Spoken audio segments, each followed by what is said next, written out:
kayo mag-awayaw yan? Ano sabi ka na? Lahat na may butas. Pati sa bibig sumuot ka na. Nasaan ang ano ng ari ng lalaki dyan? Yan maliliit. Yung isang babae. Hindi, Tatay? hindi pa, ang ari mismo. Ah, Yung mahaba. mahaba sa ilalim. Ito na ibo yan. Ay, ito, napalo. sorry. Ayun. Napalo yan to. Tampos na eh. May dalawang gayon. Isang gayon.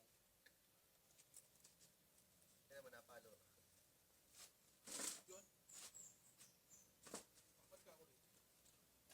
Paano mga shoot yan? Ganyan ngayon. Parang ginagaya lang. Dampi lang. So, paano ginagawa mo kayo? Ay, di ba?